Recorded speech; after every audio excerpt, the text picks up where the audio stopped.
Everyone, start करते हैं आज की क्लास। ठीक है, आज की क्लास में हम डिस्कस करेंगे बुद्धि, इंटेलिजेंस। ठीक है, बुद्धि का प्रयोग तो आप लोग रोज करते हो, हर कार्य में करते हो, है ना। बट इसी को हम लोग सीटेट में या मनोविज्ञान में किस तरीके से बुद्धि को परिभाषित किया है उसके बारे में डिस्कस करेंगे। इसके प्रकार देखेंगे, परिभाषा देखेंगे और मेजरमेंट कैसे कर सकते हैं। ठीक है, स्टार्ट करते हैं आज का चैप्टर। काफी इंटरेस्टिंग टॉपिक है। ठीक है, बुद्धि या इंटेलिजेंस।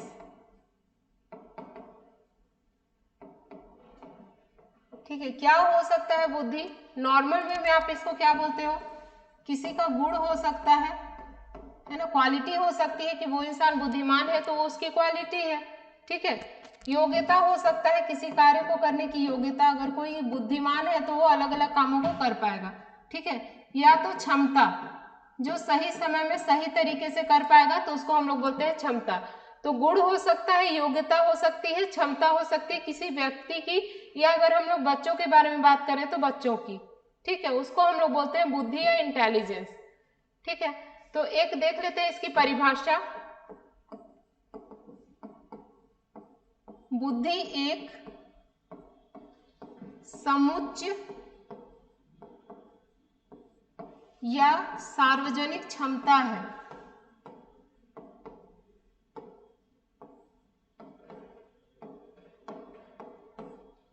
सार्वजनिक क्षमता है जिसके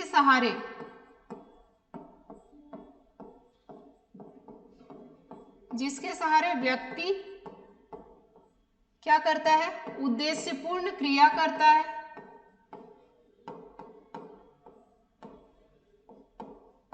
ठीक है, उद्देश्यपूर्ण क्रिया करता है ना। और क्या करता है? आदर्श चिंतन करता है। और क्या करता है? विभिन्न परिस्थितियों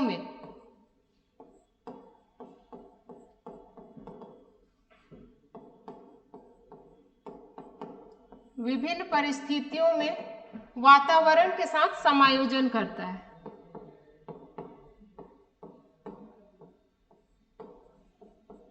के साथ या वातावरण से समायोजन करता है।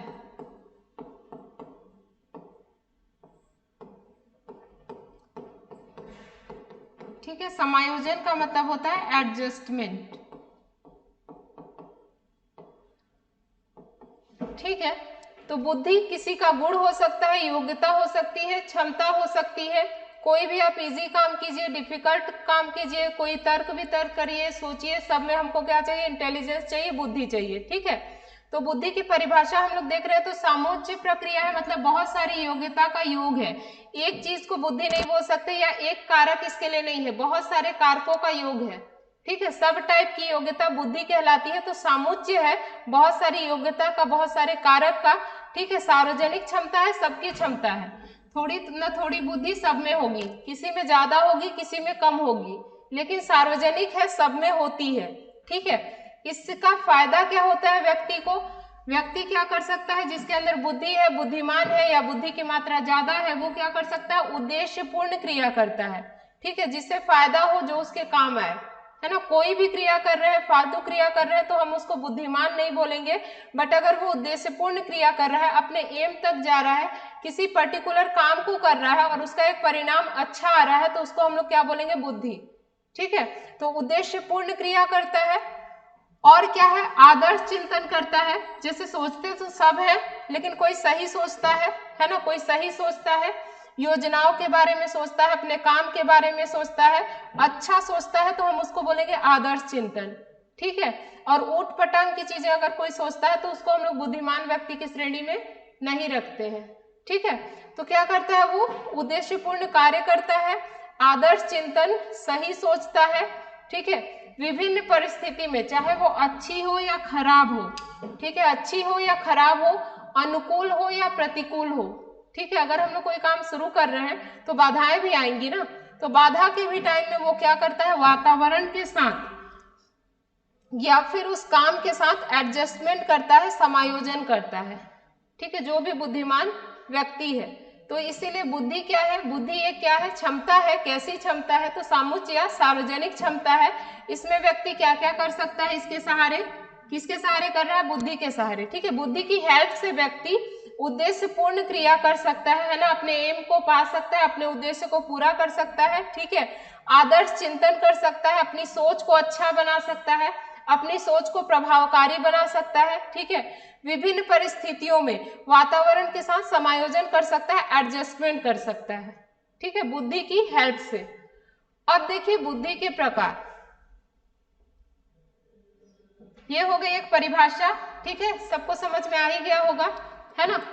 अब देखिए बुद्धि के प्रकार,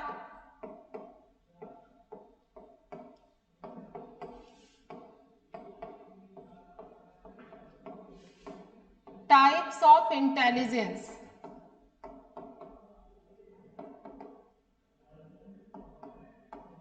ठीक है, टाइप्स या प्रकार कौन कौन से हैं, तो टोटल भी आपको पता होना चाहिए, क्योंकि कभी कभी एग्जाम में टोटल पूछ जाता है ना।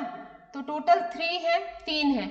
ठीक है, कौन कौन से हैं, 3 प्रकार कौन कौन से हैं, तो पहला इसी में है सामाजिक बुद्धि,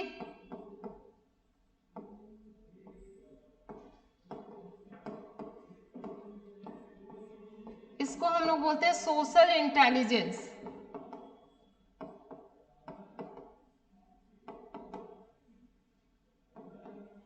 ठीक है, सामाजिक बुद्धि को हम लोग बोलते हैं सोशल इंटेलिजेंस। सेकंड इसी में होती है मूर्त बुद्धि,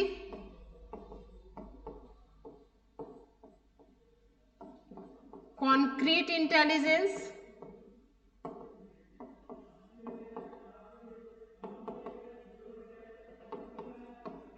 ठीक है। थर्ड इसी में हम लोग देखेंगे अमूर्त बुद्धि,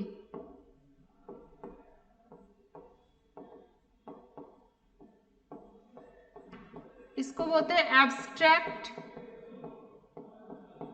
इंटेलिजेंस। ठीक है, तो सबसे पहले देखते हैं सामाजिक बुद्धि, सोशल इंटेलिजेंस।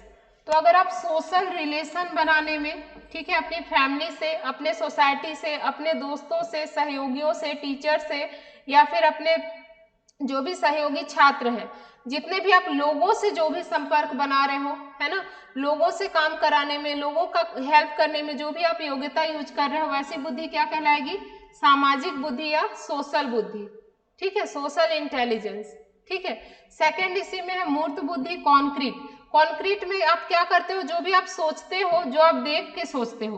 ठीक है, मूर्त का मतलब क्या होता है, प्रत्यक्ष, प्रत्यक्ष या आपका देखा हुआ। ठीक है, जो भी आप देखते हो उसके बारे में अगर आप दिमाग में कोई प्लानिंग बनाते हो, कोई भाव आता है, ठीक है, कुछ सोचते हो, तो वो कैसी है, मूर्त बुद्धि है, मूर्त चिंतन के द्वारा आती है। ठीक है, मूर्त बुद्धि होती है।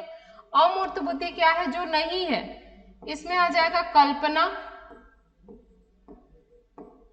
ठीक है, तर्क वगैरह।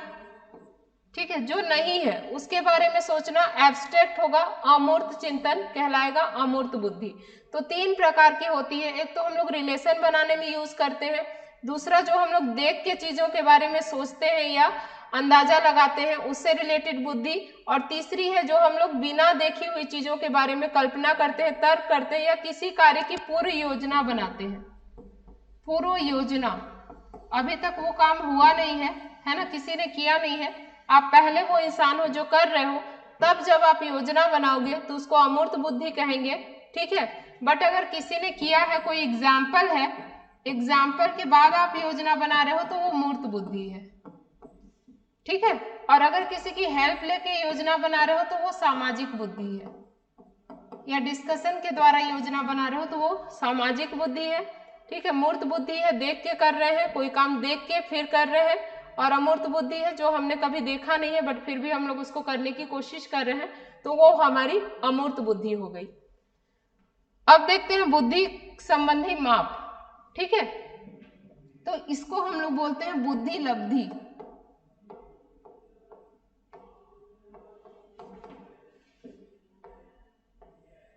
बुद्धि लब्धि, इंटेलिजेंस क्वेटिएंट। बुद्धि लब्धि क्या है? तो बुद्धि पे प्रयोग करके कुछ मान निकाले गए हैं जिसके आधार पर यह पता लगाया जा सकता है कि कौन सा व्यक्ति कितना बुद्धिमान है। ठीक है, उस योग्यता को बुद्धि लब्धि कहते हैं। ठीक है, प्रयोग किसने किया था? प्रथम प्रयोग, ये एग्जाम में आता है। प्रथम प्रयोग बुद्धि पर किसने किया था? तो ये है बीने और साइमन, दोनों ने मिलकर प्रैक्टिकल किया था और किसको लेके आए? बुद्धि लब्धि को, आईक्यू।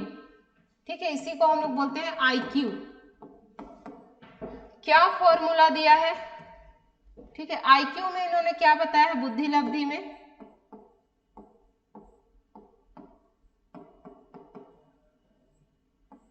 ठीक है, बुद्धि लब्धि है ना, इंटेलिजेंस क्वाटिएंट, जब हम लोग इसका मान निकालेंगे, बुद्धि का मापन करेंगे, तो हमको समझ में आएगा कि कौन सा व्यक्ति कितना बुद्धिमान है या एक दूसरे से कैसे अलग है। ठीक है, तो प्रैक्टिकल किया था बीने और साइमन ने, है ना। बुद्धि लब्धि का मान क्या है? बुद्धि लब्धि आईक्यू, ठीक है, बराबर होता है मानसिक आयु। बुद्धि में हम किसका मापन करते हैं? मानसिक क्षमता का या मानसिक आयु का मापन करते हैं। ठीक है, मानसिक आयु का मापन करते हैं। किसको आधार बनाते हैं? तो उनकी जो रियल आयु है, तैथित आयु है, उसको हम लोग आधार बनाते हैं। ठीक है, तो आधार से हम लोग मानसिक आयु जो उनकी योग्यता है उसको हम लोग भाग देंगे और गुणा करेंगे किससे? 100 से। तो यहाँ पे जो भी परिणाम आएगा ये क्या होगा? यही होगा आईक्यू, बुद्धि लब्धि। ठीक है, इसको बोलते हैं, जैसे ये तो हो गया इंटेलिजेंस क्वाटिएंट। ठीक है, मानसिक आयु को बोलते हैं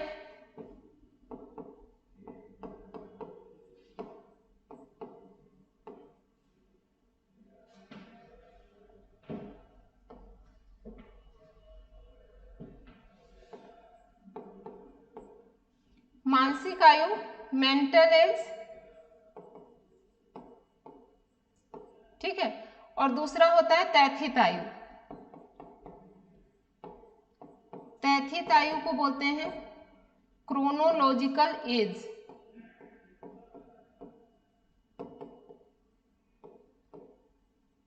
ठीक है, तो इसका आ गया CA और इसका आ गया MA।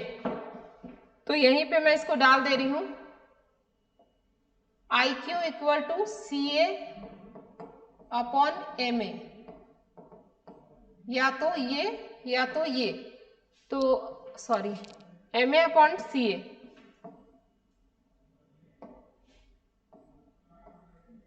MA आ जाएगा मेंटल एज, ठीक है, CA आ जाएगा तैथित आयु या क्रोनोलॉजिकल एज। तो इस तरीके से हम लोग इस वाले जब इक्वेशन को हम लोग निकालेंगे इस फॉर्मूला के थ्रू, तो हमको आईक्यू पता चल जाएगा। कैसे पता चलेगा? एक एग्जाम्पल देखते हैं। एग्जाम्पल, मान लीजिए मैं बता रही हूँ मेंटल एज अकॉर्डिंग अपॉन तैथित आयु या क्रोनोलॉजिकल एज। ठीक है, MA अपॉन CA, है ना। फॉर्मूला आपको पता होना चाहिए, डायरेक्ट भी एग्जाम में पूछता है। ठीक है, MA अपॉन CA। तो मान लीजिए किसी बच्चे का तैथित आयु मतलब रियल आयु, ठीक है, तैथित आयु कितना है? 10 वर्ष का बच्चा है तो 10 है। ठीक है, मेंटल आयु कितना है? मान लो थोड़ा सा कम है, 8 है। ठीक है, मान लो थोड़ा सा कम है अपनी उम्र से, है ना। तो इंटू 100 करिएगा तो उसकी बुद्धि लब्धि आ जाएगी। ठीक है, इंटू 100 तो कितना आ जाएगा? ये अगर इससे कट हुआ तो कितना आ जाएगा? 80, है ना। 80 आ जाएगा तो इनका जो IQ होगा वो 80 होगा, अगर आयु से कम है तो। ठीक है, यहीं पे सेकंड देखिए, अगर मान लीजिए आयु 10 ही है बट बुद्धि ज्यादा है, 12 हो गई है। ठीक है, सेकंड एग्जाम्पल देखिए, आयु अधिक है, मानसिक आयु अधिक है ना, और जो मेन आयु है वो कम है, 10 और 12। तब देखिए कितना आता है? 12 अपॉन 10 इंटू 100, तब कितना आएगा? 120। ठीक है, तो ये सामान्य बच्चा है, सामान्य से थोड़ा ज्यादा है क्योंकि 90 से 120 तक सामान्य बच्चा होता है। ठीक है, 90 से 120 तक। अभी हम लोग इसको देखेंगे सारे मान इसके। ठीक है, तो अगर 80 आ गया तो ये 90 से कम है ना, 90 से क्या है? कम है। ठीक है, तो ये सामान्य से कम बुद्धि वाला बच्चा है, यानी अपनी एज से कम वाला बच्चा है। ठीक है, सामान्य बुद्धि होती है 110 के सराउंडिंग। ठीक है, 120 है तो और अच्छी बात है। 90 से 110 के अकॉर्डिंग होती है, 90 से 110। मैंने एज लिया कितना, 12, तो इसमें आया 120, मतलब 110 से ऊपर गया। तो अगर एज से ज्यादा है उसकी बौद्धिक क्षमता, तो क्या आ रहा है, बुद्धि लब्धि आईक्यू का मान ज्यादा आ रहा है ना। और एज से अगर कम है मानसिक योग्यता जो, तो आईक्यू का मान क्या आ रहा है, सामान्य से भी कम आ रहा है, आईक्यू कम आ रहा है। ठीक है, तो ये है आईक्यू का फॉर्मूला, और इससे हम लोग उनके रियल एज को और उनकी बुद्धि लब्धि को जो हमने प्रैक्टिकल किया हुआ है उसको अपॉन करके इंटू से 100 से इंटू करेंगे, तो फिर जो हमको मिलेगा वो क्या होगा, उनकी आईक्यू। अब देखते हैं अलग अलग बच्चों का आईक्यू, जैसे कि एग्जाम में भी आया है, जैसे कि मैंने ये सामान्य बच्चे का बताया है 90 से 110। अब ऐसे ही और एज का देखते हैं कैसे डिफरेंट है। वैल्यू ऑफ इंटेलिजेंस, बुद्धि के मान, वैल्यू ऑफ इंटेलिजेंस,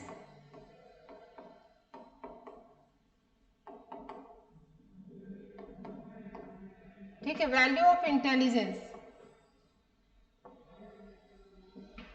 ठीक है, तो इसमें आप प्रतिभावान से शुरू करोगे, सबसे तेज जो बच्चा होगा वो प्रतिभावान होगा।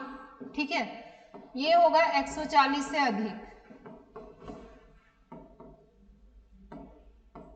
ठीक है, वैल्यू ऑफ इंटेलिजेंस या आईक्यू देख रहे हैं ना, तो ये 140 से अगर अधिक वाला बच्चा है तो वो प्रतिभावान होगा, सबसे तेज होगा।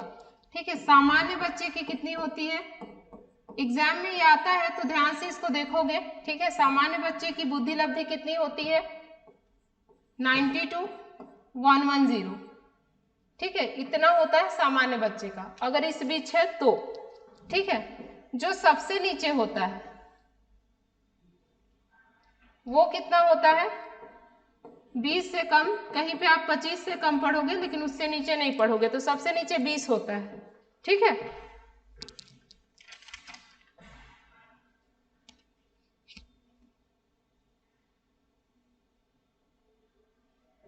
तो ये होगा जड़ बुद्धि, है ना, इसको बोलते हैं जड़ बुद्धि।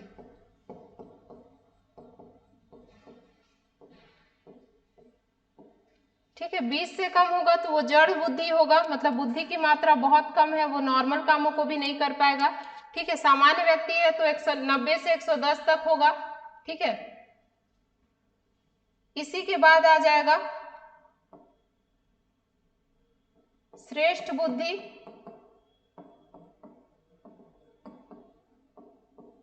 और अति श्रेष्ठ बुद्धि।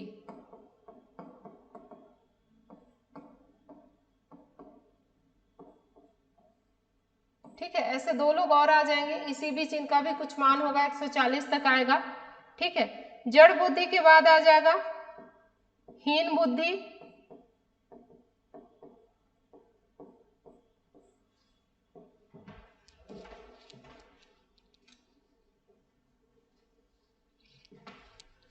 इसके बाद आ जाएगा मूढ़ बुद्धि,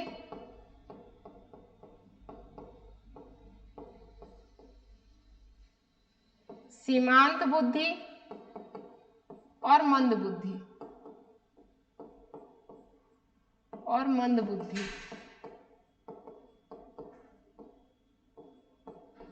ठीक है, तो इनका मान, इनके बीच का कोई नंबर आएगा। ठीक है, इनका मान अति श्रेष्ठ और श्रेष्ठ वाले जो होंगे सामान्य से थोड़े थोड़े ऊपर होंगे, है ना। जैसे मान लो 90 से ये 110 है, तो 110 के बाद 120 या 130 तक ये होगा।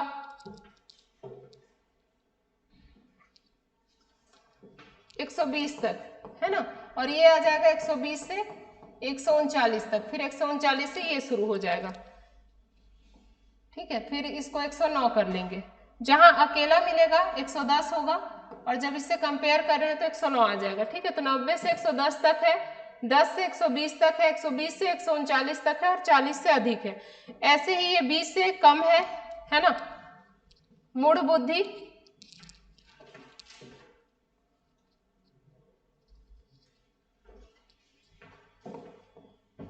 अब आ जाएगा 20 से 59।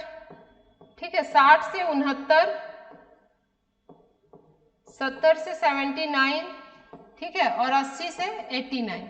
ऐसे ये 10-10 के फर्क में होंगे। जड़ बुद्धि वाले सबसे कम, ठीक है, हीन बुद्धि वाले उससे थोड़ा सा ऊपर होंगे, मूढ़ बुद्धि वाले उससे ऊपर होंगे। तो सबको याद करने की जरूरत नहीं है, लेकिन जो सामान्य बुद्धि के ऊपर नीचे हो रहे हैं ये वाले को याद करना है। और जो सबसे लास्ट में है, जो प्रतिभावान है तो 140 से अधिक है, ठीक है, और जो सबसे कम हो रहा है वो 20 से कम हो रहा है। कहीं कहीं पे आपको 25 भी मिलेगा, उससे कम नहीं होगा। तो 20 से कम कुछ भी नहीं होता, ठीक है। 20 से कम होंगे ये नॉर्मल कामों को भी ठीक से नहीं कर पाएंगे, और सामान्य बुद्धि वाला जो बच्चा होगा वो हर काम में अच्छा होगा। बट जो प्रतिभावान वाले बच्चे होंगे वो सृजनात्मक कार्य कर पाएंगे, वैज्ञानिक कार्य कर पाएंगे, या इन बच्चों से किसी न किसी योग्यता में बहुत ज्यादा होंगे, बहुत ऊंचे होंगे, ठीक है। तो ये हो गई value of intelligence, direct exam में आता है। तो आपको देखना है सामान्य बुद्धि वाले को, इसी से आप अंदाजा लगाओगे कि वो कितना पीछे या कितना नीचे है, ठीक है। इसी में आप देखोगे सबसे कम का मान कितना होता है, इसी में आप देखोगे सबसे ज्यादा रहेगा तो वो कितना होगा। तो सबसे ज्यादा की वैल्यू, सबसे कम की वैल्यू और नॉर्मल वैल्यू आपको पता होनी चाहिए। ये है आईक्यू का मान, वैल्यू ऑफ आईक्यू,